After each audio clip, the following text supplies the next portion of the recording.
जी नमस्कार। नमस्कार, नमस्कार। हम बातचीत कर रहे हैं लेखक, संपादक, आलोचक डॉक्टर हरिराम पाठक जी के साथ दिल्ली से, जो प्रमाता को लेकर हम लोग बातचीत कर रहे हैं, विमर्श कर रहे हैं। और प्रमाता हिंदी साहित्य में तो कम से कम नहीं है, और प्रमाता की खोज और तलाश इसलिए भी कि हम लोग की आलोचना हो या साहित्यिक समझ हो, गहराई, साहित्यिक समझ की जो गहराई है, वो भी कहीं न कहीं एक तरह से कहा जा सकता है कि उसके अंदर बहुत कमियां हैं। और हम लोग आसान रास्ता ढूंढते रहे हैं पिछले 100 साल के इतिहास में, 100 सवा साल के इतिहास में, जिसमें अंग्रेजी साहित्य का प्रभुत्व वर्चस्व है। हम लोग जी। यह जानने की कोशिश कर रहे हैं कि क्या दरअसल संस्कृत साहित्य में कई ऐसी चीज थी, गहराई थी, जिसमें अगर हम जाते तो हिंदी साहित्य की आलोचना और हिंदी साहित्य अपने आप में बहुत सुदृढ़ होता और गहरा होता, और उसके अर्थ और मीमांसा भी काफी अलग होते। और कम से कम हम चीजों को अपने स्तर से समझने की कोशिश करते, हम लोग को बहुत दूर जाने की जरूरत नहीं थी। अभी परायापन का भी एहसास होता है। अगर अंग्रेजी साहित्य ठीक है कि भाषा कोई खराब नहीं होती है, उसमें दिए गए विचार भी खराब नहीं होते हैं, लेकिन संस्कृत साहित्य जो कि दुनिया की लगभग कई पुरानी भाषाओं में से एक पुरानी भाषा है, और उसमें तमाम विद्वान, उद्भट विद्वान, प्रकांड विद्वान जो हुए थे, अपने समय में चिंतन करके, काफी चिंतन करके, कितना वो सभ्य और सुव्यवस्थित समाज रहा होगा कि चिंतन पद्धति और साहित्य पद्धति और काव्य शास्त्र को लेकर उन्होंने इतना काम किया। दुनिया इतना इतनी विकास कर गई है, इतना विकास हुआ है दुनिया में, लेकिन आज भी उस तरह के सिद्धांत अगर बनाए और शास्त्र अगर बनाए जाएं, लिखे जाएं, तो कितनी माने मुश्किल है, माने कितना ही मुश्किल काम साबित होगा किसी भी प्रतिभा के लिए। कैसी भी प्रतिभा हो, चाहे उनका मस्तिष्क आइंस्टाइन जैसा ही क्यों नहीं हो, न्यूटन जैसा ही क्यों नहीं हो, विज्ञान की बात तो है नहीं, साहित्य और मीमांसा और शास्त्र की बात है, और समझ और उसमें सिद्धांत की बात है। तो उस तरह से उन्होंने काम किया, लेकिन कहीं न कहीं हम लोग के अंदर ही कमजोरी रही कि हम लोग अपने मन मस्तिष्क में इतने कमजोर रहे कि परायापन की ओर दौड़ गए, और अपनी चीजों को जो बेहतर समझ सकते थे, कहीं न कहीं बेहतर समझ सकते थे। हिंदी भी कहीं न कहीं जो है संस्कृत से ही आई हुई भाषा है, भटक-भटक कर, इधर-उधर से होते हुए, कई धाराओं, कई घाट से गुजरते हुए। तो जी बताएं, जो न्याय दर्शन जो है प्रमाता बुद्ध, गौतम बुद्ध का, उसमें न्याय दर्शन में प्रमा है, दरअसल प्रमा, और बाद में लगता है ये प्रमा जाकर के प्रमाता हुआ है, और अप्रमा है, दो है, प्रमा और अप्रमा। और बाद में जो अभिनव गुप्त तक आते आते लगभग 1000 साल का अंतर है, अभिनव गुप्त तक आते आते, मम्मट और तक आते आते। तो थोड़ा उसके बारे में बताएं कि कैसे हिंदी आलोचना में अगर इसको नए सिरे से अगर इसको प्रवेश कराया जाए, इस पर अगर चर्चा की जाए, तो किस तरह से वो हो सकता है, संभव हो सकता है? जी। देखिए, पहली बात तो यह है कि संस्कृत में बहुत सारी ऐसी बातें हैं जिनसे हम अनभिज्ञ हैं, और इसका मूल कारण है कि संस्कृत का जो पठन-पाठन है, वह कुछ ही लोगों तक सीमित रह गया है। अब हिंदी जो है, जैसे हम पढ़ते हैं, चाहे साहित्य है, मुख्य रूप से साहित्य की चर्चा हो रही है, तो जब तक संस्कृत साहित्य से होकर के हम नहीं गुजरेंगे, संस्कृत के दर्शन से होकर के नहीं गुजरेंगे, या काव्य शास्त्र से होकर, तब तक हिंदी के काव्य शास्त्र पर चर्चा ही नहीं हो सकेगी। तो जब भी आलोचना शास्त्र अथवा काव्य शास्त्र की बात हम करते हैं, तो हमें या तो संस्कृत की तरफ जाना पड़ता है या अंग्रेजी की तरफ। अब हुआ यह कि धीरे धीरे संस्कृत की पढ़ाई संकुचित होने लगी और अंग्रेजी की पढ़ाई विकसित होने लगी, और इसका परिणाम ये हुआ कि अधिकांशतः लोगों का झुकाव अंग्रेजी की तरफ हो गया, अंग्रेजी का जो क्रिटिसिज्म है उसकी ओर, और वहीं से हमें उधार खाने की आदत पड़ गई। उधार लेते रहे, लेते रहते अभी तक इतनी दूर हम आ गए कि प्रमाता जो मुख्य विषय है वह हमसे कहीं दूर छूटता चला गया।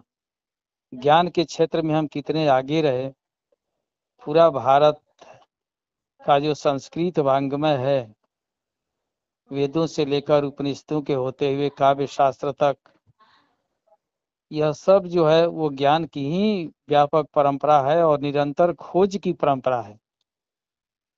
और साहित्य को जिस सामान्य अर्थ में हम लोगों ने संकुचित कर दिया, शोषक और शोषित के बीच में और लोक मंगल के बीच में लाकर खड़ा कर दिया कि इससे ऊपर कोई साहित्य है ही नहीं, बस अधिक से अधिक लोक का मंगल। लेकिन लोक का मंगल तो कई रूप में होता है, केवल शोषक और शोषित रूप में, केवल लोक गीतों के रूप में ही नहीं होता, बल्कि लोक का मंगल यदि हम चाहते हैं तो बहुत सारी वस्तुएं हैं। उसके साथ राजनीति जुड़ी हुई है, उसके साथ अर्थनीति जुड़ी हुई है, उसके साथ विज्ञान है, उसके बाद समसामयिक जो समस्याएं हैं वे हैं। तो ये सारी चीजें, और इन सब के बावजूद एक कला भी है जिसकी प्रायः लोग आलोचना किया करते हैं कि कला कला के लिए नहीं, तो कला जीवन के लिए हो, और पूर्णतः जीवन पर कोई आधारित हो जाता है, वो भी सर्वांग पूर्ण जीवन का भी चित्रण नहीं हो पाता है। तो कला को भी हम नहीं छोड़ सकते और जीवन को भी नहीं छोड़ सकते। इन सभी कला और जीवन दोनों तत्वों को लेकर के संस्कृत का प्रमाता जो है वो आगे बढ़ता है। एक और कला को भी लेता है और जीवन की जो वास्तविकता है उसको भी। बहुत सारी चर्चाएं हम लोगों ने पिछले एपिसोड में की है। अब हमें न्याय पर, यदि न्याय दर्शन को देखें तो न्याय दर्शन साहित्य का एक अंग होना चाहिए, पहले रहा है। साहित्य का विवेचन महर्षि गौतम के न्याय दर्शन को लेकर के ही हुआ है, और महर्षि गौतम ने न्याय दर्शन की जो प्रतिष्ठा की उसके मूल में कारण यही रहा है कि वेदों की कई तरह से लोग व्याख्या करने लगे थे। आधे अधूरे जो व्याख्यान उसके अर्थ निकाले गए, उससे गौतम ऋषि जो थे वो संतुष्ट नहीं थे। अतः उन्होंने कहा कि हम अर्थ का विन्यास कैसे करें, इसके लिए उन्होंने कुछ सूत्र दिए, और उन सूत्रों के आधार पर ही यदि मैं कहूं कि आज भी उसकी उतनी ही आवश्यकता है, उन सूत्रों को लागू करने की आवश्यकता है आज भी, जहां तक हो सके। जैसे प्रमाण, प्रमेय, संशय, प्रयोजन, दृष्टांत, सिद्धांत, अवयव, तर्क, निर्णय, वाद, जल्प, वितंडा, हेत्वाभास, छल, जाति, निग्रह स्थानम, तत्वज्ञानात् और निःश्रेयस। तो इन सब 16 पदार्थों को लेकर, इन्हें पदार्थ कहा गया है, तो पदार्थों को लेकर के यदि हम किसी कहानी, उपन्यास, खंड काव्य, महाकाव्य आदि की यदि हम चर्चा करते हैं, उसकी कसौटी पर कसते हैं इसकी, तो हमारी जो आलोचना है वह और अधिक समृद्ध होगी। अब इसमें एक बात है कि आखिर न्याय क्यों, यह प्रश्न उठ जाता है। आलोचना जब हम करें किसी साहित्य की, किसी विधा की, अथवा उपन्यास, कहानी, कविता, किसी की भी यदि हम समीक्षा अथवा आलोचना करते हैं, तो न्याय उसमें क्यों ढूंढे, यह कोई प्रश्न कर सकता है। क्यों हम प्रमाण, प्रमेय और संशय से होकर के गुजरे हैं। इसलिए हमें प्रमाण, प्रमेय, संशय, प्रयोजन इत्यादि जो सोपान है, इन सोपानों से होकर के गुजरने का कारण यही है कि आजकल मुख्य रूप से ऐसे साहित्य लिखे जा रहे हैं जिसमें बहुत गलत चीजों को भी स्थापित करने का प्रयास किया जा रहा है। तो गलत चीजों को जहां स्थापित करने का अपने दुराग्रह के कारण, पूर्वाग्रह के कारण स्थापित करने का प्रयास किया जा रहा है, वहां हमें यह प्रश्न उठाना होगा कि यह साहित्य न्यायिक दृष्टि से, लोक मंगल की दृष्टि से कहाँ तक उपयोगी होगा। और जब इसकी उपयोगिता को हम ढूंढेंगे तो हमें प्रमाण की जरूरत पड़ेगी कि किसी ने कुछ लिख दी अपने पक्ष में, इतिहास को ही विकृत कर दिया, मनोविज्ञान को विकृत करके लिख रहा है, यथार्थवाद के नाम पर नंगापन परोस रहा है, विकृति ला रहा है, अथवा अस्मितावादी लेखन के आधार पर वो अपनी अपनी अस्मिता गढ़ने के चक्कर में बहुत सारे पूर्वाग्रह गढ़ देता है। तो ऐसी स्थिति में भाई आलोचक भी भ्रमित होता है कि पाठ केंद्रित यदि आलोचना वह करे तब तो लेखक के पक्ष की बात करनी होगी। अतः पाठ केंद्रित जो आलोचना है वह पर्याप्त नहीं है। अब हमें निष्पक्ष होकर के आलोचना की परख, निष्पक्ष होकर के साहित्य के में जो तत्व है, जो सत्यता है, सत्यम शिवम और सुंदरम है, उसकी खोज करने के लिए हमें महर्षि गौतम के न्याय सूत्र से होकर थोड़ा गुजरना आवश्यक होगा। यह कोई बहुत जोर जबरदस्ती नहीं है, लेकिन एक बात है कि समय की मांग है, और समय की मांग को देखते हुए हम प्रमाण मांगे कि भाई तूने ये बात कही तो उसका प्रमाण क्या है, आपने इतिहास की यह बात रखी तो उसका प्रमाण क्या है। प्रमाण प्रस्तुत करना होगा। प्रमाण प्रस्तुत करने के लिए डेटा वगैरह कलेक्ट करने होंगे। अब राहुल सांकृत्यायन की जो पुस्तक है ओल्गा से गंगा तक, तो ओल्गा से गंगा जो पुस्तक है उसमें उन्होंने पुष्यमित्र को लेकर के जो बात की है कि पुष्यमित्र ही राम है, पुष्यमित्र ही राम है, ये इतिहास सम्मत बात नहीं है, न पुराण सम्मत बात है। तो जब ये सम्मत नहीं है तो उसके लिए प्रमाण तो हम पूछेंगे। राहुल सांकृत्यायन आज नहीं है, लेकिन उनके जो अध्येता हैं जो स्थापित करेंगे कि हाँ यही बात सत्य है, तो ठीक है प्रमाण बताओ कि वह किस समय की बात है, यदि किस समय की बात है और कौन सी बाध्यता थी कि बृहद्रथ की हत्या की गई। बृहद्रथ की हत्या सेनापति ही करता है, तो सेनापति पुष्यमित्र को ऐसी क्यों बाध्यता आई। इन सारी चीजों को, डेमेट्रियस का आक्रमण हो रहा था, इन सब चीजों को राहुल सांकृत्यायन ने दिखाया ही नहीं है। तो ऐसी ऐसी बहुत सी चीजें हैं, बहुत हमारे साहित्य में कल्पना की अधिकता कहिए अथवा जो भी हो, लेकिन कहीं कहीं हमारे साहित्यकार भटके हुए भी है। और हम लेकिन दावे के साथ ये भी नहीं कह सकते कि वो भटके हैं, क्योंकि इसमें हमारा अहंकार दिखाई देगा। तो हमें सीधे रूप से प्रमाणों से होकर के गुजरना होगा। आलोचक ये काम करेगा, दूसरा नहीं कर सकता। लेखक तो लिख दिया, वो चला गया, दुनिया में है भी नहीं, तो फिर उसकी जांच हम कैसे करें। तो प्रमाण प्रस्तुत करने होंगे। प्रमेय है कि जिस वस्तु को उठाया गया है वो कहाँ तक सत्य है। उसके बाद संशय, मन में संशय उत्पन्न करना होगा कि क्या ये सही है, टेक्स्ट जो लिखा लेखक ने क्या वह सही है, पहले मन में संशय उठेगा। और संशय है तो फिर सोचेंगे कि उन्होंने जो लिखा है उसका प्रयोजन क्या था। हमारा तो संशय उठ रहा है, तो उसका प्रयोजन क्या है। फिर जब प्रयोजन मालूम होगा तो दृष्टांत हम खोजेंगे, उदाहरण खोजेंगे कि भाई ऐसा कहीं और हुआ है, कहीं लिखा गया है क्या, एक लेखक ने तो ये बात लिख दी, क्या दूसरे किसी लेखक ने भी लिखा है। उसके बाद सिद्धांतों की खोज होगी। उसके लिए सिद्धांत क्या निर्मित होते हैं। ऐसा तो सिद्धांत नहीं है जो समाज में भ्रम फैला रहा है। तर्क अवयव है उसके बाद तर्क की पद्धति होगी, तर्क की कसौटी पर हम कसेंगे, उसके बाद निर्णय होगा। तो इन सब जो अलग अलग सोपान है, ये इनकी बृहद व्याख्या करनी होगी। मैं बहुत संक्षेप में बता रहा हूँ, ये 2 मिनट तक कहने से नहीं होगा। केवल प्रमाण पर हम बात करें तो समय लगेगा, कम से कम आधा घंटा का समय लग जाएगा। उसके बाद एक एक वस्तु को लेकर के, एक एक पदार्थ को लेकर हम चिंतन करेंगे और तब हम निष्कर्ष निकालेंगे कि हाँ, ये जो आलोच्य ग्रंथ है उसकी इस तरह समीचीन समीक्षा होनी चाहिए, समीचीन आलोचना होनी चाहिए। तो ये सारी चीजें हैं।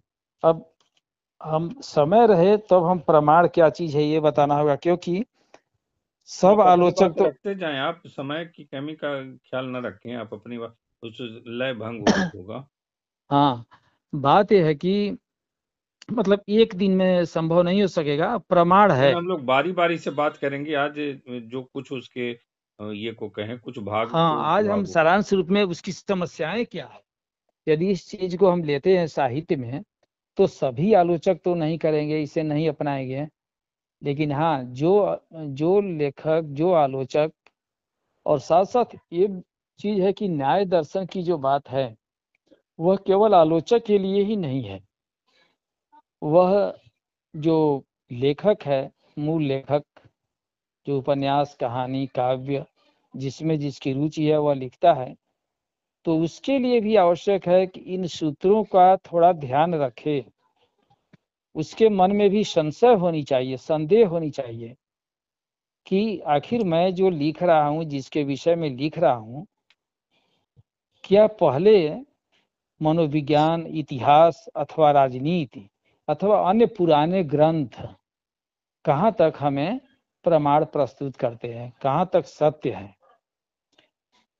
तो सत्यता की खोज, इसमें एक और बात है कि बहुत लोगों की आपत्ति हो सकती है कि साहित्य जो है वो कल्पना का मिश्रण होता है। साहित्य में केवल सत्यता को लेकर के साहित्य नहीं लिखा जाता, यथार्थ नहीं होता है।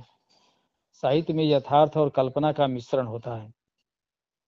यह बात भी सही है, कल्पना और यथार्थ का मिश्रण होता है, लेकिन कल्पना ऐसी न हो जिससे हम भटक जाएं, पाठक भटके, श्रोता भटके, समाज में भटकाव आ जाए, समाज में द्वेष पैदा हो जाए, एक दूसरे व्यक्ति जाति, धर्म, संप्रदाय, लिंग के आधार पर लड़ने लगे साहित्य पढ़कर। ऐसा भी नहीं होना चाहिए। इसीलिए इस लड़ाई से बचने के लिए, इस परस्पर द्वेष से बचने के लिए आवश्यक होता है कि हम न्याय की शरण में जाएं। अब देखिए, एक न्यायालय है जहां हम आपसी मनमुटाव होता है, झगड़े होते हैं, फसाद होते हैं, तो हम न्यायालय में जाते हैं और न्यायालय से हम उम्मीद करते हैं कि हमें न्याय मिलेगा। वैसे ही जब साहित्य में संशय पैदा होगा और यह देखा जाएगा कि वो लोक हितकारी साहित्य नहीं है, लोगों में विघटन ला रहा है, लोगों में मनमुटाव ला रहा है, दुश्मनी बढ़ रही है, तो हम इस न्याय सूत्र का सहारा ले सकते हैं। न्याय सूत्र का जब सहारा लेंगे तो किसी की आपत्ति नहीं होगी। कोई सुनेगा, कोई देखेगा भी तो यह नहीं कहेगा कि आलोचक जो है वो निष्पक्ष नहीं है। उसमें बिल्कुल एक आधार बनता जाएगा, एक क्रम है कि इस क्रम के द्वारा हमने जांचा, परखा, और लेखक को भी दिखाना होगा। यह नहीं कि हम लिख करके अपनी पुस्तक छपवा लिए और बाजार में बिक्री हो रही है, नहीं, लेखक भी जाने कि मैंने उसकी किताब की आलोचना की है, तो उस आलोचना में हमने सत्यता की कितनी रक्षा की है। जिस सत्यता की रक्षा लेखक से नहीं हो पाई थी, तो यह जो है, इसीलिए इसमें तर्क है। तर्क भी एक पदार्थ है कि तर्क के द्वारा हम लेखक जो है, जो मूल लेखक जिसकी रचना है, उस लेखक को भी तर्क के माध्यम से हम उसके विचारों का खंडन करेंगे और खंडन करते हुए कि बताएंगे कि ये लोकोपयोगी नहीं है। जब तक इस सच्चाई को हम नहीं लाएंगे, जब तक, यही प्रमाता है। प्रमाता भी निरंतर ज्ञान की खोज, और ज्ञान क्या है? सच्चाई पर आधारित ज्ञान है। कल्पना का मिश्रण हम उतना ही करें जिससे किसी भी प्रकार की सामाजिक क्षति न हो, किसी भी प्रकार का अंधकार में हम न भटकें। अब मेरे पास ही ऐसी किताबें हैं, यदि मैं गिनाऊं तो बहुत सारी पुस्तकें हैं जिसमें बहुत सारे भ्रम की चीजें फैली हुई है और बेकार की गलत, न कहीं इतिहास का प्रमाण है न किसी शास्त्र का प्रमाण है। इतिहास नहीं है तो शास्त्र का भी होना चाहिए। बहुत कुछ शास्त्र में विहित है जिसका पालन हमें करना ही होगा, हम उससे विमुख नहीं हो सकते। तो न इतिहास का प्रमाण है, न शास्त्र का है, न लोक है। जो लोक में परंपरा प्रचलित रहती है उसको भी प्रमाण माना जाता है, और लोक परंपरा कानून का आधार होती है। कानून में भी हमने देखा है कि कानून क्या है, इंग्लैंड का कानून तो परंपरा पर ही आधारित है। तो एक होता है कि लिखित, एक अलिखित जो संविधान होता है उसमें परंपराएं ही, रीतियां ही, रिवाज ही काम करते हैं, कानून का रूप लेते हैं। तो हमें वह भी देखना है कि हमारे लोक में क्या ये परंपराएं हैं, अथवा ऐसे ही गढ़ी हुई बातें जो है वो एक के बाद एक चली आ रही हैं लेकिन परंपरा गायब है। अब सती प्रथा को जितनी मजबूती के साथ लिखा गया, उसको पढ़ने से ऐसा लगता है कि पूरे भारतवर्ष में कभी सती प्रथा थी, औरतें जलाई जाती थी इसी तरह से, जबकि कुछ ही क्षेत्रों में प्रथा थी, और वो भी प्रथा नहीं थी, एक तरह की मजबूरी थी। खैर जो भी है, कानून बना और सख्त बना तो ये प्रथा मिटी।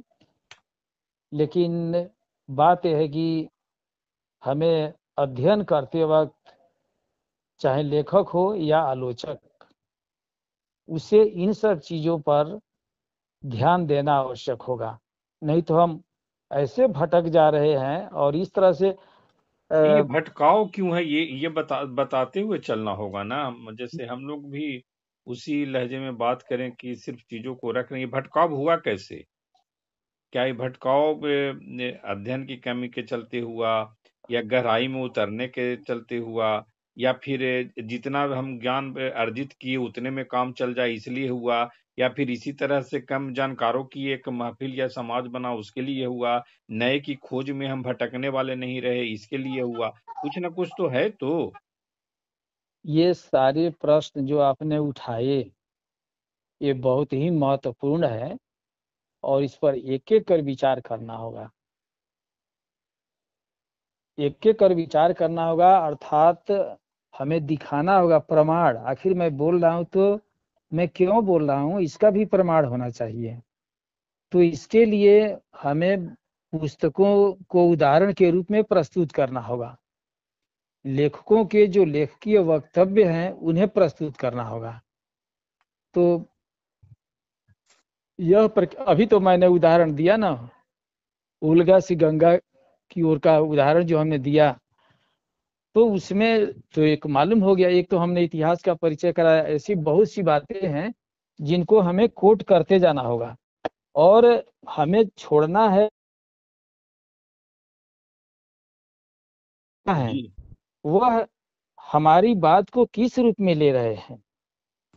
यदि उन्हें अच्छा न लगे तो वो इसके लिए बात प्रश्न कर सकते हैं, पूछ सकते हैं।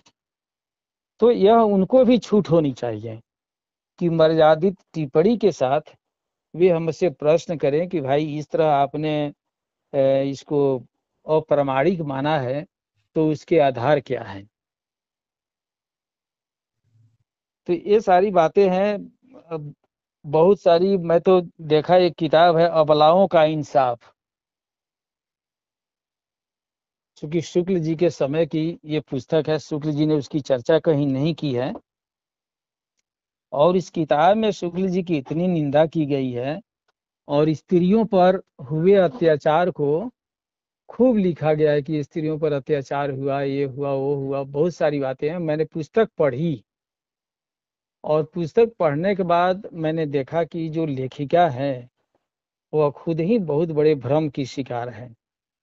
वो लिख तो रही है, लेकिन लिखने के साथ जब मैं गहराई में उतरा कि इस किताब को पढ़ना शुरू किया, तो मैंने देखा कि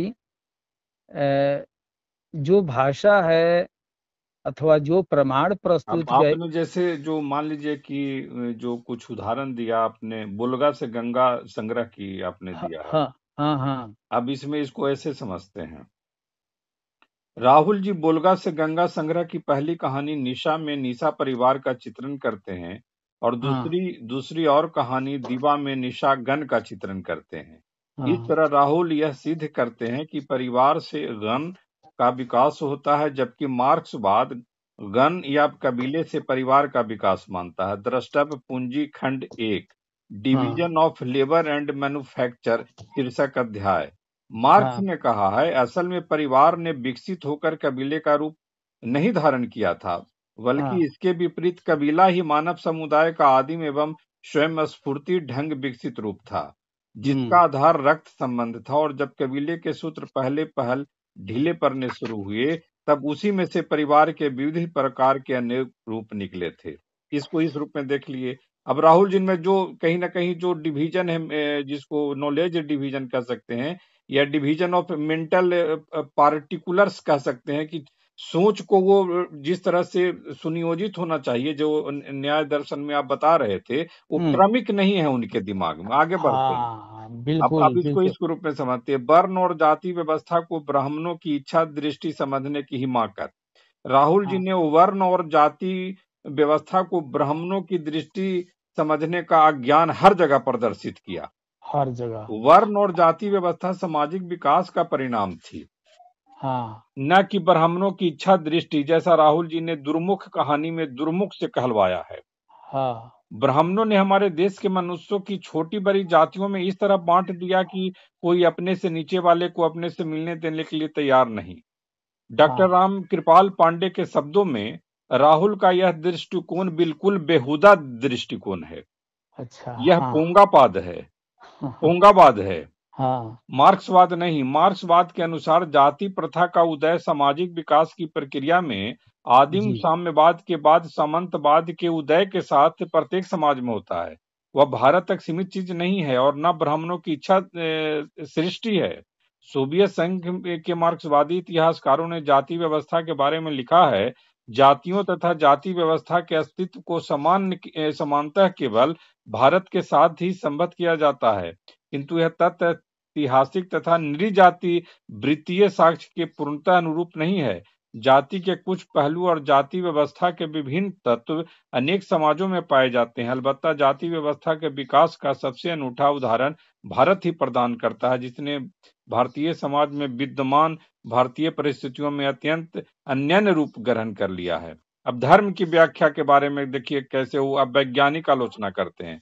हम्म राहुल जी ने धर्म की अब वैज्ञानिक आलोचना की। पहले हम्म धर्म को ईश्वर में रिड्यूस कर दिया। ईश्वर का ख्याल हमारी सभी प्रकार की प्रगतियों का बाधक है।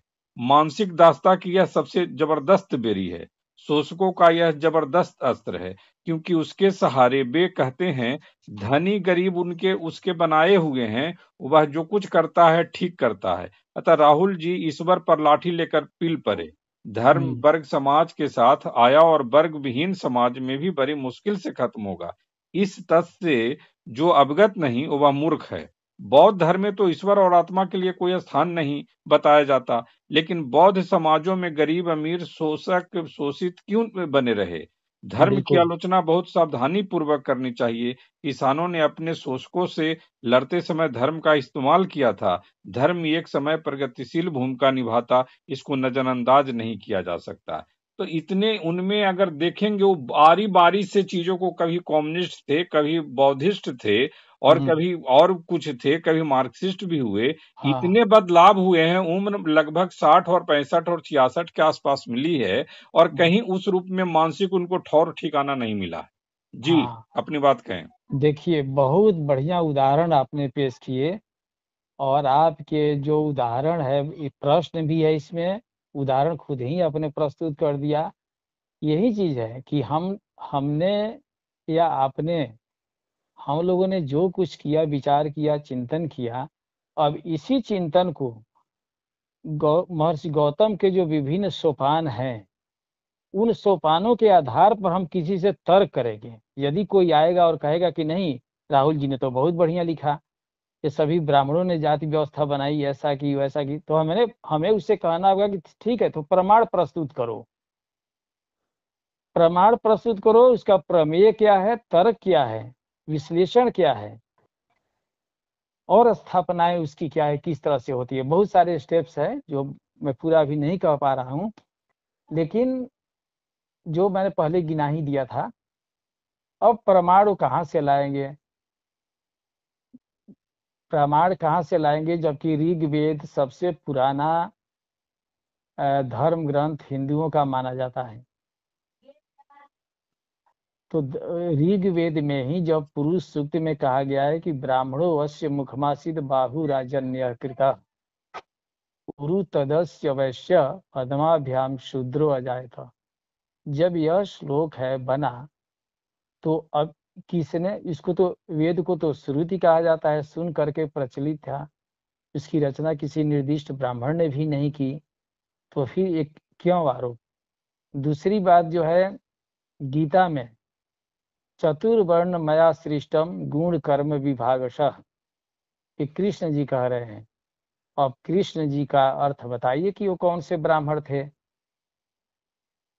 कृष्ण जी का कोई बताइए कि वो ब्राह्मण थे क्या। उन्होंने कहा हम किसी ब्राह्मण के मुख से तो वर्ण व्यवस्था निकली ही नहीं। अब राहुल सांकृत्यायन जैसे महापंडित की रचनाओं में हम यह सब पाते हैं, तो हमें संशय करना होगा। संशय हमारे मन में उठना चाहिए, और संशय उठेगा तो प्रमाण खोजेंगे। उसके प्रमाण को सिद्ध करने के लिए और चीजें जो है गवाह के रूप में वो प्रस्तुत की जाएंगी। तो इन सब क्रमों से होकर के हमें गुजरना होगा। आपने बहुत सारी बातें की, मैं तो केवल उस समय इतिहास की एक बात उठाई थी, लेकिन इस पुस्तक को लेकर अस्मितावादी लेखन वाले कई व्यक्ति हैं, जिनका नाम मैं यहाँ लेना उचित नहीं समझता हूँ, नहीं नहीं, लेकिन हम इतना उसमें से कुछ का ले लेते हैं। राहुल नाम। जी ने कालिदास जैसे कवि की मिट्टी पलीत करने में, जो कि कालिदास पर हम लोग बाद में आएंगे इसलिए थोड़ा उनके नाम का जिक्र कर देते हैं। राहुल जी ने कालिदास जैसे कवि की मिट्टी पलीत करने में कोई कसर नहीं छोड़ी। बोलगा हाँ, से गंगा की सुपर्ण योद्धेय कहानी इसका प्रमाण है। सुपर्ण सुपर्ण के हाथों कालिदास की दुर्गति का यह चित्र उल्लेखनीय है। मुझे अपने कवि गुरु का अभिमान था, किंतु कालिदास के राजा के साथ संबंध की दास मनोवृत्ति बहुत बुरी लगती थी। उस समय कवि कुमार संभव लिख रहे थे। मुझे बतलाया था कि विक्रमादित्य के पुत्र कुमार गुप्त को ही मैं यहाँ शंकर पुत्र कुमार कार्तिकेय के नाम से अमरता प्रदान करना चाहता हूँ। राहुल जी को मार्क्सवादी कहने वाले जरा बतलाएं कि इसमें मार्क्सवादी इतिहास दृष्टि कहाँ है।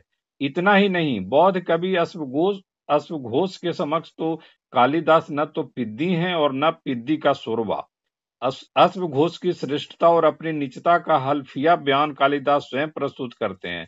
सुपर्णयोधे से कालिदास कहते हैं, मैं सिर्फ कवि हूँ। अश्वघोष महापुरुष और कवि दोनों थे। उनके लिए संसार के भोग कोई मूल्य न रखते थे। मेरे लिए विक्रमादित्य के रनिवास जैसी सुंदरियां चाहिए। कालिदास कह रहे हैं, सोचिएगा। जी, हाँ, मेरे लिए विक्रमादित्य के निवास जैसी सुंदरियां चाहिए। जदुम वर्णा लाल हाँ, द्राक्षी सुरा चाहिए। प्रासाद और परिचारक चाहिए। मैं कैसे अश्वघोष बन सकता हूँ। मैंने रघुवंश के बहाने गुप्तों के रघुवंशित्व की प्रशंसा की, जिससे प्रसन्न हो विक्रमादित्य ने यह प्रसाद दिया। कांचन माला जैसी यवन सुंदरी प्रदान की, जो 15 साल से मेरे साथ रहने पर भी अपने पिंगल केसों से मुझे बांधे फिरती है। मैंने ये कुमार संभव की नींव रखी। देख, यह भी क्या मेरे पास लाता है। जी। अब इस तरह की विकृति जहाँ रहे, जिस साहित्य में रहेगी, उसे आप क्या कहेंगे, और हमारे पाठक, हमारी पीढ़ी क्या सीखेगी। इतना ही नहीं, वाल्मीकि हाँ, कालिदास ही क्यों, राहुल जी की दृष्टि में सभी एक से एक बढ़कर छटे हुए बदमाश हैं। हाँ, वशिष्ठ और विश्वामित्र चाटुकार स्वार्थी हैं। शंकराचार्य प्रच्छन्न बौद्ध हैं। चंद्रगुप्त प्राचीन परंपराओं का संहारक है। ब्राह्मण अय्यास, शराबी और गोमांस भक्षी हैं। ब्राह्मणों को जो हर ताल माल खिलाता है, उसे वह विष्णु का अवतार बना देते हैं।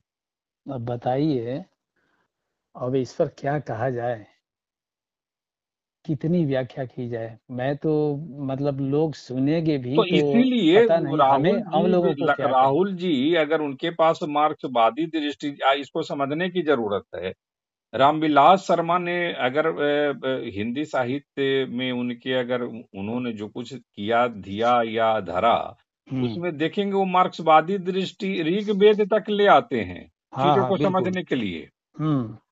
लेकिन क्या वो राहुल जी वो ला पाते हैं? राहुल जी के अंदर वो गहराई थी कि यहाँ तक आए चीजों को समझें। बिल्कुल नहीं, राहुल जी के पास तो बिल्कुल ही नहीं थी। और जबकि 1950 के आसपास से वो लगातार माने पहले से ही वो सक्रिय थे, और उस समय रामविलास शर्मा भी एक लिखार के तौर पर वो मैदान में एकदम पहलवान की तरह डट गए थे।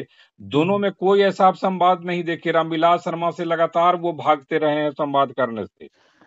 रामविलास शर्मा से वो संवाद कैसे करते? रामविलास शर्मा ने वेदों में पहुंचकर और वेद की जो धार्मिक आध्यात्मिक चेतना है उसी की खोज नहीं की। उनके उनकी जो मुख्य खोज है वह यह है कि भौतिकवाद जो है वह वेदों में और पुराणों में या अन्य उपनिषदों में कहाँ तक मिल रहा है।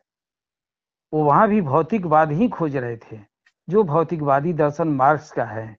तो कम से कम भौतिकवाद खोज करके उन्होंने दिखाया स्पष्ट रूप से कि भाई देखो, हमारे यहाँ शरीर को बहुत महत्व दिया गया है। वो आयुर्वेद जो है केवल शरीर पर ही आधारित आयुर्वेद है, जहाँ रोगों के निदान की बात की गई है। और कालिदास तक आते आते तो यहाँ तक हो गया कि शरीरम आद्यम खलु धर्म साधनम, शरीर ही सर्वप्रथम धर्म साधन है। शरीर को देखना ही सबसे सुखी निरोगी काया, यह सब बात की गई। तो भौतिकवाद कहाँ तक हमारे शास्त्रों में विद्यमान है? केवल आत्मा पर ही, आत्मा के विकास पर ही जोर नहीं दिया गया, बल्कि स्वस्थ शरीर का विकास कैसे हो, हम कैसे स्वस्थ बने रहें, इस पर भी बहुत अधिक जोर दिया गया है।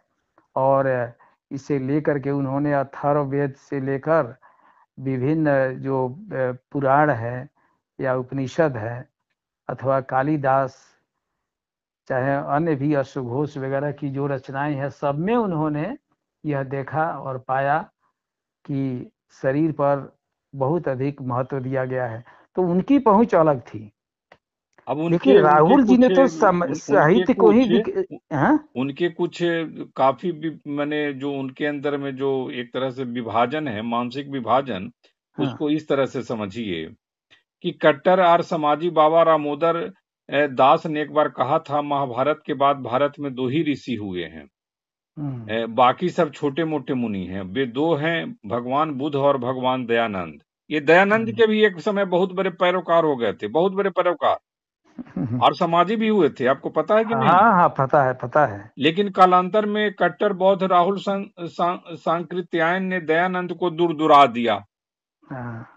अरे कहा भगवान बुद्ध और कहा वेदों तथा आत्म परमात्मा का गुलाम स्वामी दयानंद, पहले हाँ। उनके कितने करीब हो गए थे?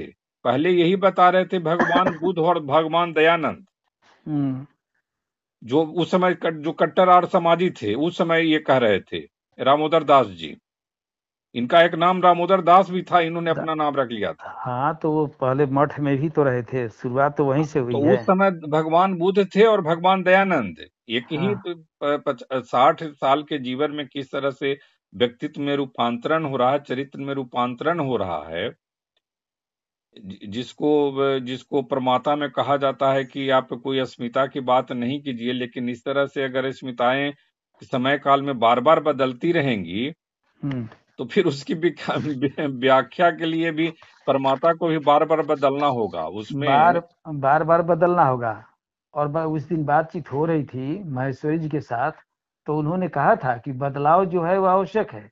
वो चिंतन में भले हम, अब मैंने महर्षि गौतम का जो न्याय सूत्र है उसका हमने उदाहरण दिया, लेकिन उस न्याय सूत्र में भी बदलाव लाना होगा। वो तो एक सोपान है, उस सोपान के अनुसार हम अध्ययन तो अब करेंगे। आगे सुनिए कि थोड़ा सा कि साम्यवादी कॉमरेड राहुल सांकृत्यायन ने कालांतर में कहा, मेरा एक पैर बौद्ध धर्म में और दूसरा साम्यवाद में, एक बौद्ध हाँ। धर्म में दूसरा साम्यवाद। अब आर्य समाजी नहीं रह गए अब ये। नहीं इतना रह ही गए। नहीं, यहाँ तक भी कह डाला, बौद्ध दर्शन के विद्यार्थी के लिए मार्क्सवादी दर्शन सुलभ है, जगन्नाथ उपाध्याय का कहना है कि अपने व्यापक अध्ययन के बाद राहुल जी इस निष्कर्ष पर पहुंचे कि मार्क्सवाद को समझने के लिए बौद्ध दर्शन एक सोपान है। वह कहते हैं, बौद्ध दर्शन उसी तरह मार्क्सवादी दर्शन को समझने के लिए सीढ़ी है जैसे पश्चिम में उसके लिए हेगेलीय दर्शन। राहुल जी ने बौद्ध दार्शनिक के धर्म कीर्ति को भारत का हेगेल कहा है। 1956 तक राहुल जी यही कहा करते थे, मैं 20% ही मार्क्सवादी हूँ। ध्यान दीजिएगा, हाँ मैं 20% ही मार्क्सवादी हूँ, 80% तो बौद्ध हूँ। बौद्ध धर्म के प्रति कम्युनिस्ट राहुल का भावनात्मक लगाव असमंजस में डाल देने वाला है।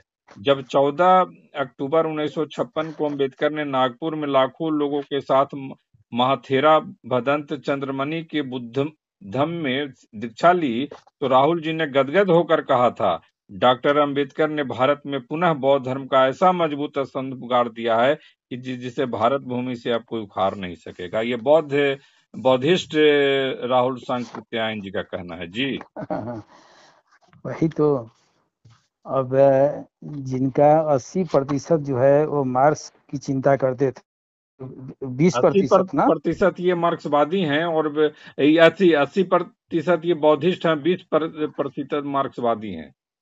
तो बौद्धिस्ट हैं। और उन्होंने और एक किसका नाम आपने कहा था, नाम लिया था ना, धर्म कीर्ति का।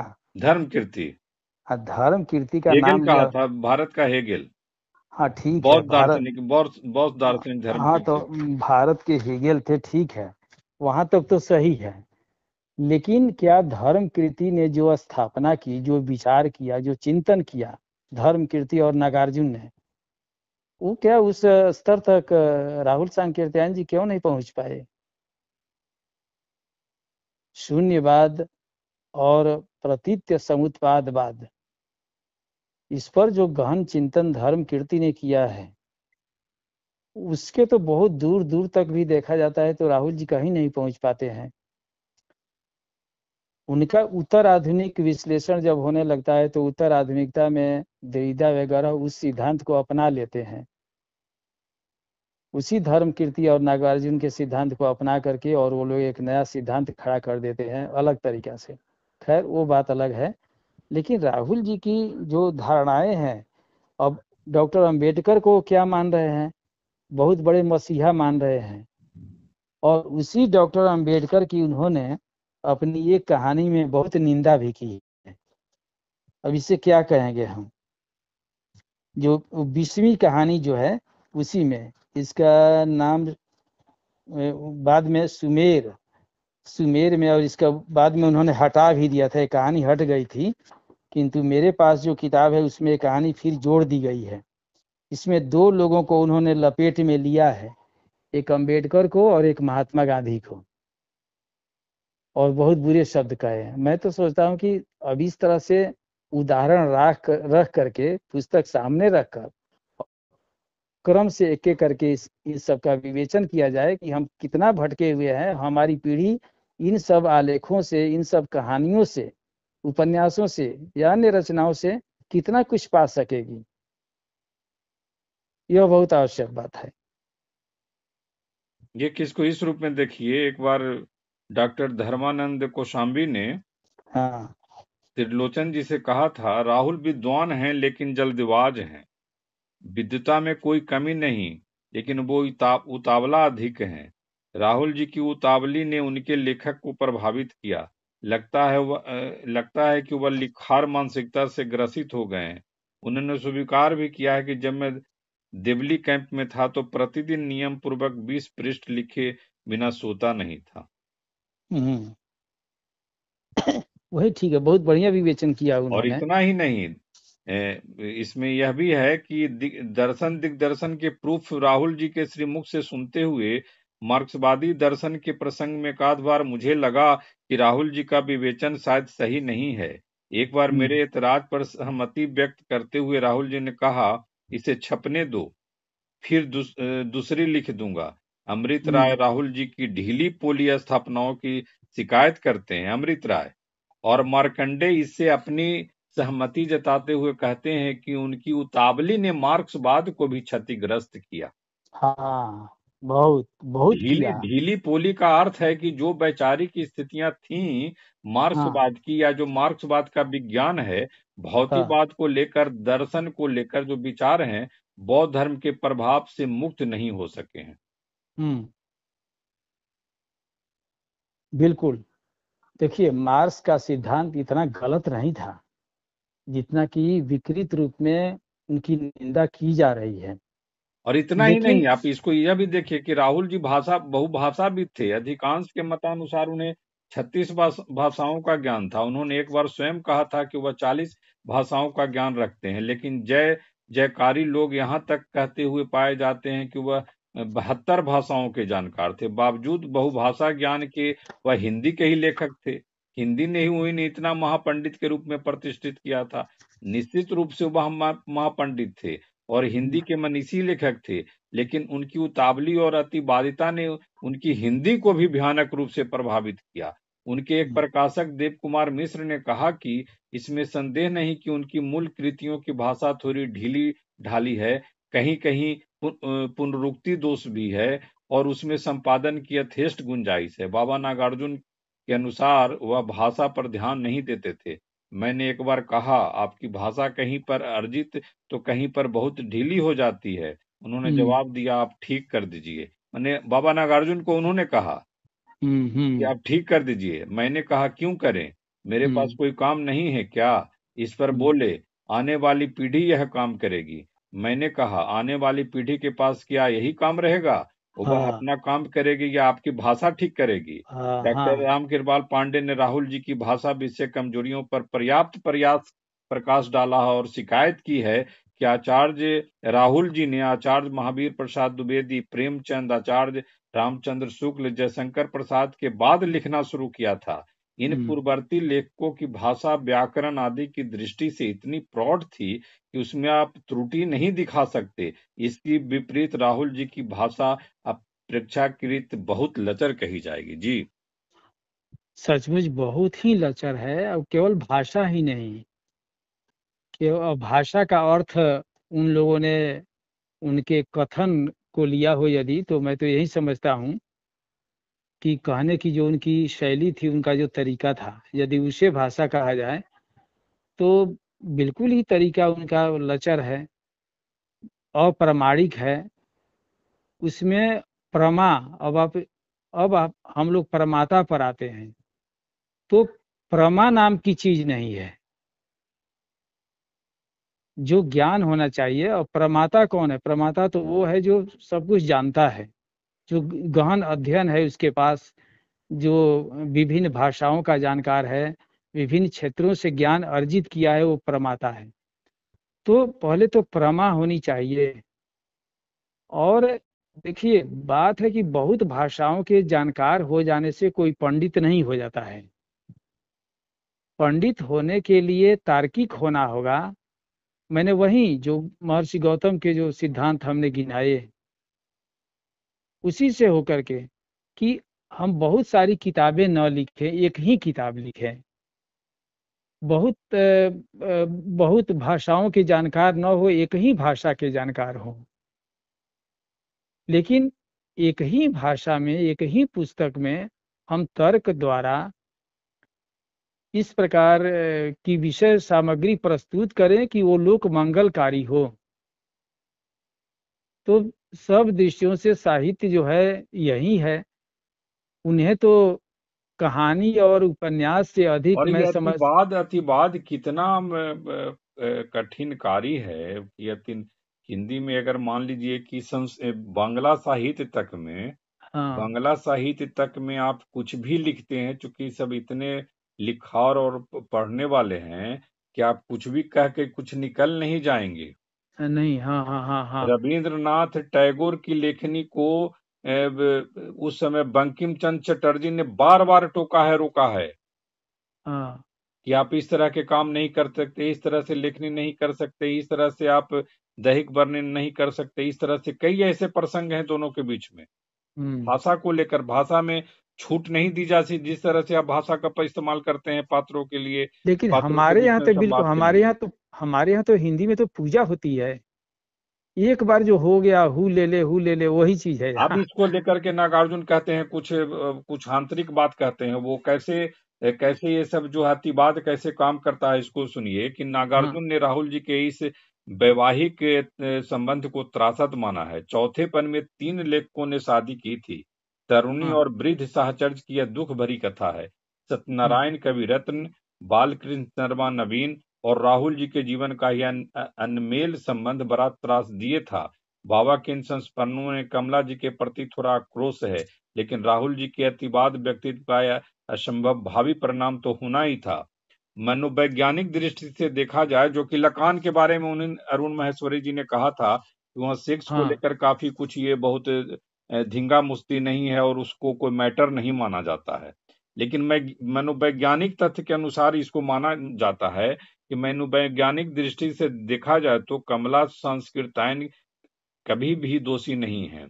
सारा दोष राहुल जी के कामुक व्यभिचारी स्वभाव का ही है। प्रभाकर माचवे पर अगर विश्वास किया जाए, हम्म। अगर विश्वास किया जाए, तो उन्होंने लिखा है कि राहुल जी के शरीर ने उनके मन का साथ नहीं दिया और वे इसी भुलामे में अपने आप को डाले रहे कि कामोत्तेजक औषधियों के सहारे, जो आप आजकल हम लोग वियाग्रा की बात करते हैं, कोई है ना औषधि एक हाँ वियाग्रा हाँ जो हाँ। आधुनिक समय में कामोत्तेजक औषधियों का इस्तेमाल राहुल जी खूब करते थे। ये प्रभाकर माचवे कह रहे हैं हम्म। कि कामोत्तेजक औषधियों के सहारे शरीर को जवानी जैसा ही सक्रिय रखा जा सकता है, लेकिन क्या हुआ? शरीर निचुर गया, मन बेकाबू हो गया, चेतना साथ छोड़ गई, स्मृति भ्रंश हो गया। लगभग 7 वर्ष तक जीवन में मृत्यु दोनों को एक साथ जिया। हम्म। 7 वर्ष तक समझिए कि स्मृति भ्रंश के की अवस्था में वो जिए हैं, वो तरपते जिए हैं। तो 3 साल तो किसी को पहचान में नहीं करते थे, इस तरह से बेड पर पड़े हुए थे। यह वही होता है विडंबना ही है जिसके कि जो व्यक्तित्व व्यक्ति में इतना। यह विडंबना ही है कि जो व्यक्ति लेखक के रूप में बाल विवाह, वृद्ध विवाह और अनमेल विवाह की कुप्रथाओं को भारतीय समाज के लिए कलंक बताता रहा। सुनिएगा, हाँ हाँ। यह विडंबना ही है कि जो व्यक्ति लेखक के रूप में बाल विवाह, वृद्ध विवाह और अनमेल विवाह की कुप्रथाओं को भारतीय समाज के लिए कलंक बताता रहा, इन कुप्रथाओं को वह पुरुषों द्वारा स्त्री जाति पर किए जाने वाले अत्याचारों की चरम सीमा मानता रहा, वही इनका जानबूझकर शिकार हुआ। बस। गैरों को नसीहत, खुद मुल्ला फजहत की कहावत राहुल जी पर चरितार्थ हुई। प्रभाकर हम्म। माचवे। हमें तो अब क्या अफसोस होता है कि भाई ऐसे व्यक्तित्व को, विलक्षण बुद्धि जिसको मिली हो, उन्होंने जितना भ्रमण किया, जितना लिखा, जितने भाषाओं के जानकार थे, उनका सही रास्ते पर सदुपयोग उन्होंने नहीं किया। और जो ये रामविलास शर्मा की बात होती है कि इन्होंने क्यों विरोध किया था, उसकी बस कुछ पंक्ति सुनाते हैं कि हाँ। राहुल जी की नारी लोलुपता और यौन आसक्ति ने राहुल सांकृत्यायन की रचना दृष्टि को बहुत बहुत गहरे तक प्रभावित किया। हम्म। चटखारे ले लेकर उन्होंने नारी के अंगों का और रति रंग का चित्रण किया, जिसका कड़ा विरोध उस समय डॉक्टर रामविलास शर्मा को भी करना पड़ा था। राहुल जी की जय रामविलास। जयकार करने वाले कुछ भाण आलोचक इसे रामविलास जी का संकीर्ण दृष्टि मानते हैं। हर चीज हाँ। को पाश्चात और सेमेटिक दृष्टि से देखने वाले ये काकभुसुंडी क्या भूल जाते हैं कि साहित्यकार संस्कृति का निर्माता है। जी। जी, बहुत बढ़िया बात। देखिए, रामविलास शर्मा जी की जो पहुंच थी वो बहुत ऊंची थी। उन्होंने साधना की थी। इन लोगों को, इन लोगों की कटु आलोचना उन्होंने क्यों की? ऐसे नहीं उन्होंने आलोचना कर दी थी। आज हम पढ़ते हैं, जब अब हमारे मस्तिष्क में आज ही जब इस तरह की बातें उठती है, तो वो तो उनके समकालीन थे। उन्होंने आंखों देखी थी उनकी हरकतें जो है वह, और वो प्रतिवाद किया आज उन्होंने की तारीख जमकर। में अगर आज के समय काल में अगर इस तरह के अगर कोई आप नग्न चित्र का वर्णन करें, मैंने हम्म। इतनी छूट लेते हुए, मल्लिका ने अंतरवास को कसकर बांध लिया, केसों को संभाल कर सिर के ऊपर जूरा करके कहा, मेरे हम्म। उत्तरासंग, उत्तरासंग मतलब ओढ़नी की पगड़ी हम्म। बांध दे बंदूल। पगड़ी बांध बंदुल कंचुकू के भीतर से उठे क्षुद्र विल्व स्पर्धी स्तनों का अर्धालिंगन करते हुए बोला, और ये तेरे स्तन सभी मल कुमारियों के होते हैं, किंतु यह कितने सुंदर हैं, तो क्या कोई इन्हें छीन ले जाएगा? तरुणों की नजर लग जाएगी, वह जानते हैं यह बंधुल के हैं। नहीं तुझे उज्र न हो तो मल्लिका, भीतर से मैं इन्हें अपने अंगाछे से बांध दूं? कपड़ों के बाहर के दर्शन से मुझे तृप्ति नहीं हो रही। मल्लिका ने मुस्कुरा कर कहा, बंधुल के मुंह को चूमते हुए कहा। बंधुल के मुंह को चूमते हुए कहा। बंधुल ने कंचुकी को हटा शुभ्र स्फटिक शिला सदृश वक्ष पर आसीन उन आरक्त गोलस्तनों को अंगोछे से बांध दिया। मल्लिका ने फिर कंचुकी को पहनकर कहा, अब तो तेरा खतरा उतरा जाता रहा बंधुल। बंधुल को अपनी चीज के लिए खतरा नहीं है प्रिय, अब दौड़ने में यह ज्यादा हिलेंगे भी नहीं, सोचिए। अब शुरू से अंत तक इन्होंने यही किया, ये जो ये किया ये उससे लिखा। ये राहुल, या अब जहाँ इसमें विध्वंस परमाता करना आप था वहां ढूंढिए। किया। परमाता अब इसमें कहाँ ढूंढिएगा बताइए। वही देखिए, यही प्रमाता ढूंढा जाएगा कि इनकी जो अब हमारी जो पीढ़ी है, अगली पीढ़ी, वो पढ़ करके क्या शिक्षा पाएगी। इसलिए इसका खंडन जरूरी है, आवश्यक है कि हम खंडन करें इसका, कि भाई ये समाज के लिए कितना उपयोगी है। जो ऐतिहासिक मुद्दों को इन्होंने उठाया है वह कहाँ तक है, किसी को तो छोड़ा नहीं। बुद्धिस्ट होते हुए भी बौद्धों को भी इन्होंने नहीं छोड़ा। जो इनकी भाषा है, उस भाषा से तो मालूम हो जाता है ना कि बौद्धकालीन चित्रण इन्होंने करना प्रारंभ किया था। तो बौद्धकालीन जो चित्रण राहुल जी ने अपने शब्दों से, अपने वाक्यांशों से किया है, उससे तो स्पष्ट हो रहा है कि बौद्ध धर्म को भी इन्होंने नंगा कर दिया। मार्क्सवाद को तो किया ही, और हिंदू धर्म को तो जो भी हो, सनातन धर्म को, इसको इन्होंने उल्टी पुल्टी व्याख्या की। इसके प्रमाण आपने बहुत दिए और मैंने भी दिया। अब हम लोग पाठकों पर छोड़ते हैं, श्रोताओं पर छोड़ते हैं कि भाई वो क्या कहते हैं। इसमें यही काम अब यहीं पर परमाता का काम आता है। यहीं पर आता है परमाता का काम। परमाता आखिर किस लिए है? इसीलिए तो इन्हीं सब रचनाओं की परख करने के लिए, जांचने के लिए प्रमाता की आवश्यकता होती है। ज्ञान चक्षुओं से देखना होगा। केवल बौद्धिक विलास समझ करके हम पढ़ते जाएं और हंसते जाएं और कहते जाएं कि बहुत बढ़िया किया, बहुत बड़े हैं, बहुत, ऐसी नहीं। हम उसकी परख करेंगे गहराई से। किसी की आपत्ति होगी तो वह भी अपना तर्क रखे, और इसके बाद आगे बढ़ेंगे। तो ये छन छन करके जो चीजें आएगी सामने शुद्ध रूप में, उसी का हम अवलोकन करेंगे, वही पाठ्य चीज होगी। अगर तो आप हमें, इसको न्याय दर्शन के प्रमा से भी देखें, हाँ और बाद में उसके विस्तारित रूप परमाता से भी देखें, हाँ, तो उसमें आपको लगेगा कि ये काफी जो है वो माने एकदम कहीं वो टिकता ही नहीं है। वो माने बिल्कुल, वो परमाता की जो मशीन है, हाँ। परमाता के जो विमर्श हैं, उसमें ऐसी की तैसी हो जाएगी इनकी। हम कहते हैं कि अब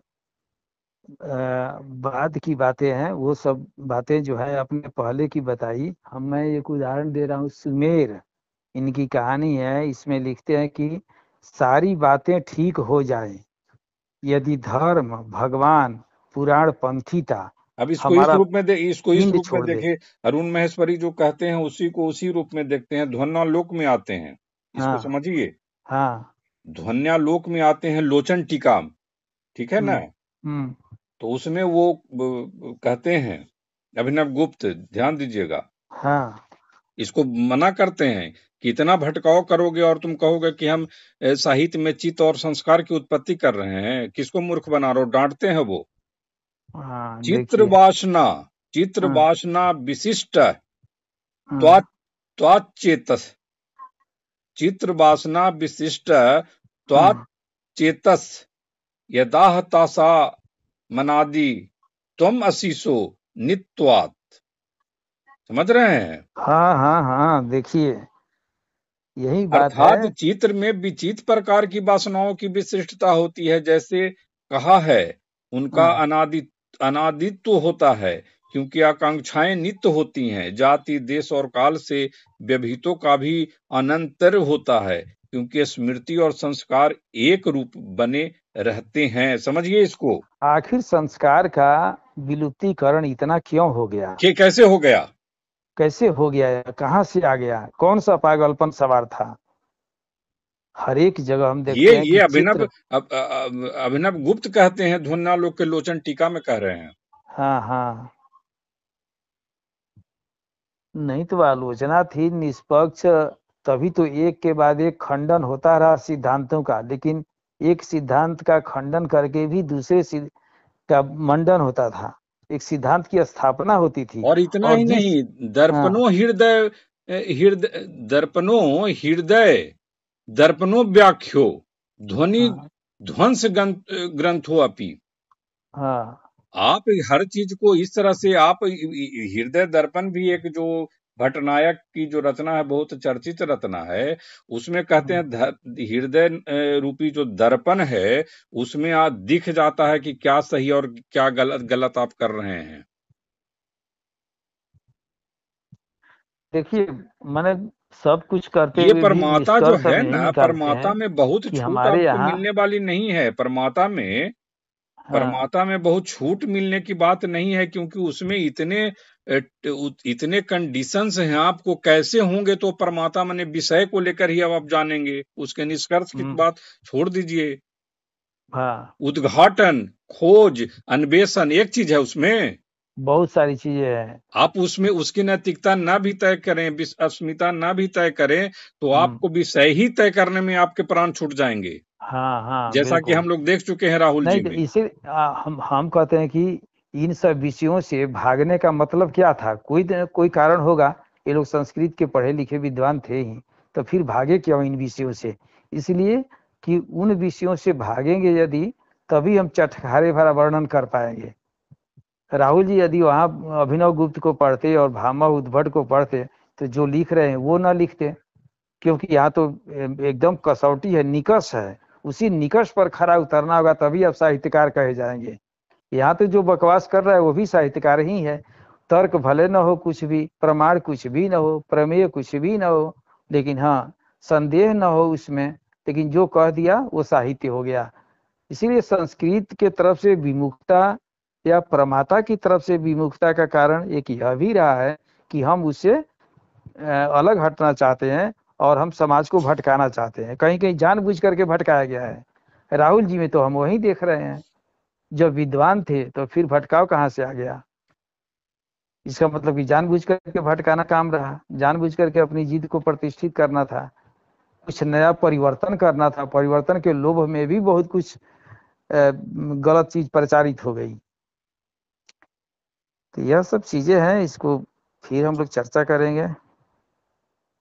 तो अंत में आप कहाँ तक आज पहुंचे, थोड़ा इसके बारे में बताइए, उसके बाद हम लोग अपनी बात खत्म करें। हाँ, तो अंत में यही है कि हमें जो कुछ भी पढ़ना होगा, जो भी मनन करना होगा, उस पर सोचना होगा। यह नहीं कि पढ़ लिया हमने, किसी बड़े लेखक की लिखी हुई चीज रचना को हमने पढ़ ली और पढ़ने के बाद अपनी बुद्धि न लगाई, अपनी सोच वहां न लगाई, अपना विवेक न लगाया। हम लोग इसको इस लाइन पर खत्म करते हैं कि अभिनव गुप्त कहते हैं कि कर्म मुख्य महाकवि। समझिए हाँ इसको। हाँ कर्म मुख्य महाकवि। समझ रहे हैं? हाँ हाँ, कर्म मुख्य महाकवि। हाँ कर्म की प्रधानता, कर्म हाँ मुख्य हाँ, है। कर्म की प्रधानता। हाँ, कर्म की प्रधानता है, और कर्म में भी सदकर्म है। कर्म तो सदकर्म ही कहा जाता मैंने है, इसको दुष्कर्म कहा की तो गया कोई कि बात। सापेक्ष रचना उचित आपको साबित करना होगा कि आप हाँ, जो साबित रचना करना कर होगा। रहे हैं उसकी सापेक्षता क्या है। आइंस्टाइन, सापेक्षता। अगर आप इसको वैज्ञानिक रूप में देखिए तो हाँ। उसका औचित्य क्या है। हम्म रस सापेक्ष रचना औचित्य, हम्म कर्म मुख्य महाकवि। हम्म। ये अभिनव गुप्त कह रहे हैं जी। अब आप भी अब अपनी ये दो बात कहिए। अब ये पढ़ते हैं हम लोग, जैसे राहुल सांकृत्यायन जी की चर्चा आज हुई, तो रस सापेक्ष वो कहाँ है?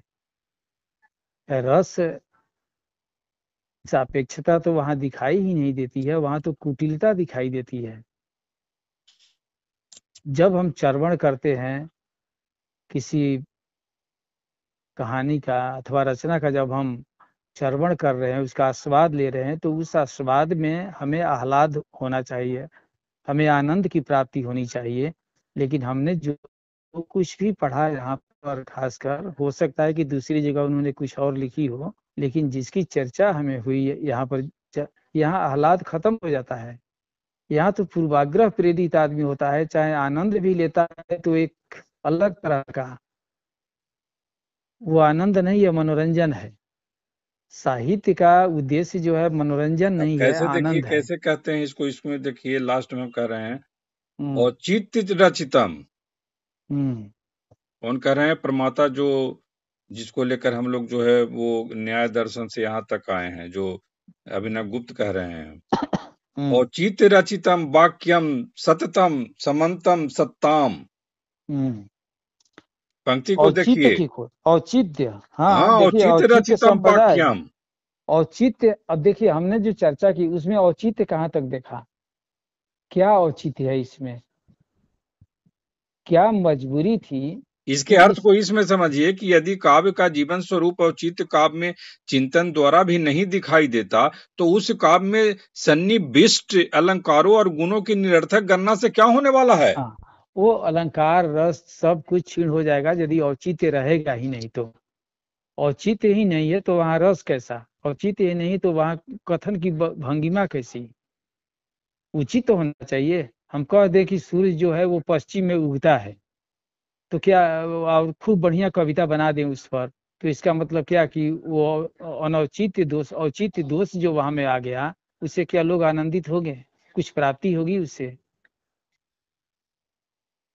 तो इसीलिए लगता है कि हिंदी साहित्य में जो पिछले 100 सवा 100 साल के इतिहास में जो बहुत हल्के हल्के सूत्रों को लेकर, पश्चिम के सूत्रों को लेकर के, टूल्स को लेकर के, यहाँ सूत्र और टूल्स में बहुत फर्क होते हैं। टूल्स एक हाँ औजार हाँ है, हाँ। सूत्र सूत्र सूत्र एक शास्त्र होता है, बहुत दोनों में फर्क है। हम्म तो आपने इतना समय निकाला और हम लोग आगे भी इसी को लेकर के समझने की कोशिश करेंगे। कालिदास के माध्यम तमाम जो है, यास्क हम्म से लेकर कात्यायनी और तमाम जो है वो पतंजलि, और जहां जहां संभव होगा हम लोग रास्ते से गुजरते हुए हम्म परमाता को केंद्र में रख करके कैसे समझा जा सकता है, इसमें हम लोग यहाँ तक पहुंचे जी। कि औचित्य रचितम वाक्यम।